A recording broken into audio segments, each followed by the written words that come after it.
എന്നെ ഇപ്പൊ എന്തിനാ ഇങ്ങോട്ട് വിളിപ്പിച്ചേ? ഇത് മാവേലി ഏൽപ്പിക്കണം. അച്ഛാ, അപ്പൊ മാവേലി ഓണം കഴിഞ്ഞിട്ട് പോയില്ലേ? പോയി മോളെ. പക്ഷെ ഈ കഥക്ക് ഒരു പ്രത്യേകതയുണ്ട്. ഒരു ലോ പ്രൊഫൈൽ മെയിൻറ്റെയിൻ ചെയ്യും.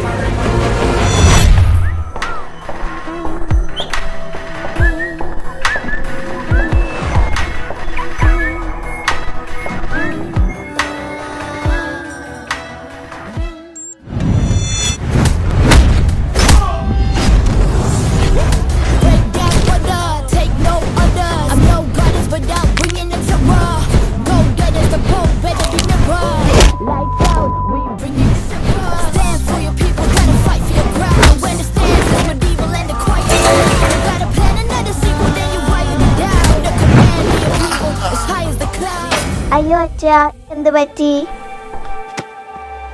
മാവേലി ഒരു കോമാളിയല്ല, ടെററായിരുന്നു. ടെറർ, അസുര ചക്രവർത്തി, പാതാളത്തിന്റെ അധിപൻ, ബലിതമ്പുരാൻ.